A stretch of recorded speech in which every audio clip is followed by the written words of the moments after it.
देवपूजा झालेली आहे माझी आणि आता हे पहा आमच्या घराच्या शेजारीच असं पावट्याचं सुंदर शेत आहे. तर आता किती छान असं दिसत आहे, फुलं आणि त्याला शेंगा लागलेल्या आहेत भरपूर. घराच्या जवळच आहे अगदी.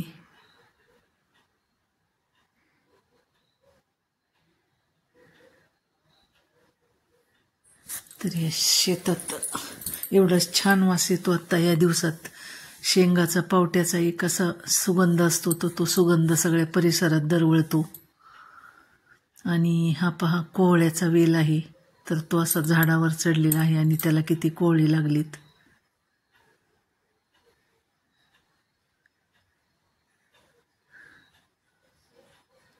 हा एवढा मोठा एक आहे कोहळा आणि छोटे छोटे पण बरेच लागलेले आहेत. तर तो आपण घरात जो बांधलेला असतो तो कोहळा, त्याची बिया पडून हा वेल उगवलेला आहे. आणि इकडे पपईचं झाड आहे, त्याला पण भरपूर पपई आता फळं लागलेली आहेत.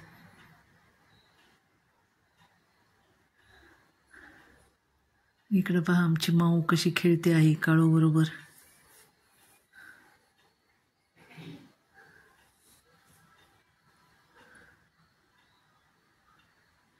आणि आता आम्ही निघालेलो आहोत शेताकडे, कारण आम्हालाच कोथिंबीर उपटायची आहे शेतात.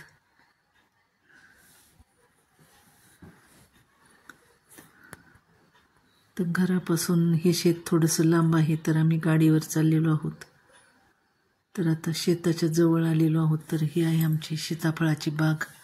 आता त्याला सगळी सीझन संपलाय सीताफळाचा आणि पानगळ झालेली आहे सीताफळाची. आता आम्ही पोचत आहोत शेताजवळ.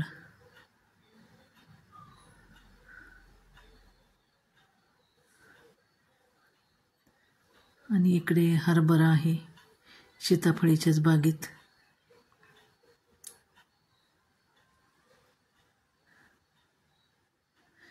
आणि समोर पुरंदर किल्ल्याचं सुंदर असं दृश्य दिसत आहे.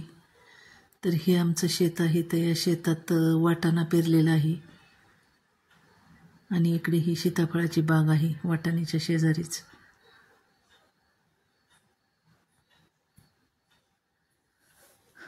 आणि या वाटाण्यातच आम्ही अशी कोथिंबीर मध्ये मध्ये लावलेली आहे. तर ती भरपूर अशी कोथिंबीर छान आलेली आहे. तर आता ती बाजारात पाठवण्यासाठी काढून घेण्यासाठी आम्ही आलो आहोत. तर आता कोथिंबीर काढण्याचं काम चालू करते.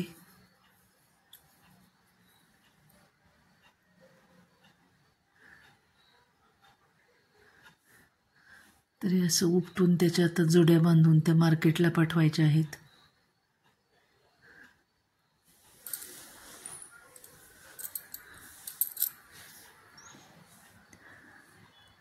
खूप छान अशी कोथिंबीर आली आहे, हिरवीगार मस्त.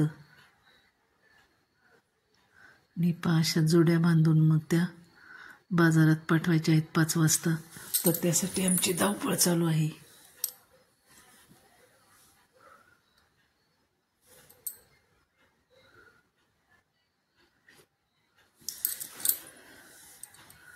आता कोथिंबीर उपटून तयार आहे निम्मी. आणि किती छान वातावरण आहे पहा शेतातलं. एकदम फ्रेश वाटतं शेतात आलं की. आणि आजूबाजूचा परिसर पण खूप सुंदर आहे शेतातला आमच्या. आणि आता कोथिंबीर उपटून झाली. आता ही हरभऱ्याची भाजी खुडायला आलेली आहे. आणि उद्या चंपाषष्ठी आहे, त्यामुळं पूजेसाठी आमच्याकडे नैवेद्याला ही भाजी लागते. तर ती भाजी थोडीशी खुडून घेते मी आता. त्याचे कोळे कोळे शेंडे खुडून त्याची भाजी छान होते एकदम. आणि आमच्याकडे नैवेद्याला कांद्याची पात, हरभऱ्याची भाजी, मेथीची भाजी, वरण भात आणि बाजरीची भाकरी असा चंपाषष्ठीला नैवेद्य लागतो. तर त्यासाठी अशी मी कोळी कोळी पाने भाजीची खुडून घेतली. आणि ही भाजी फक्त 1 महिनाच असतो सीझन त्याचा. एरवी आपल्याला ही भाजी मिळत नाही. तर ह्या थंडीच्या दिवसातच नोव्हेंबर-डिसेंबरमध्ये ही भाजी आपल्याला फक्त अवेलेबल असते. अतिशय पौष्टिक अशी भाजी आहे ही. तरी थोडीशी अशी भाजी मी घेतली खोडून आता.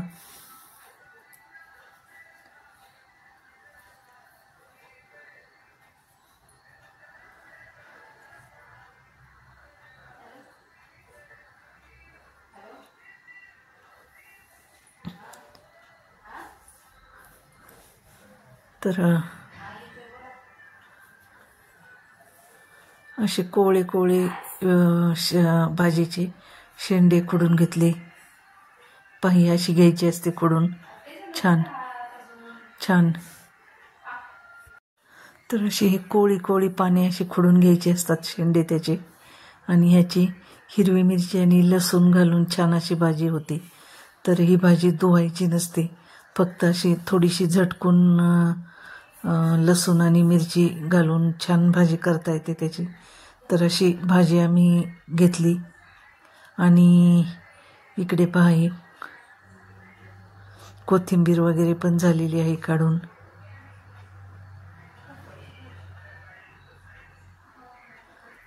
तर आता 5-5:30 व्हायला आले. तर आता आम्ही निघालो आहोत घरी. तर एवढी कोथिंबीर वगैरे छान अशी घेऊन, भाजी घेऊन. तर आजचा हा व्लॉग तुम्हाला कसा वाटला हे नक्की सांगा. आणि आमच्या चॅनलला लाईक करा, शेअर करा, सबस्क्राईब करा. धन्यवाद.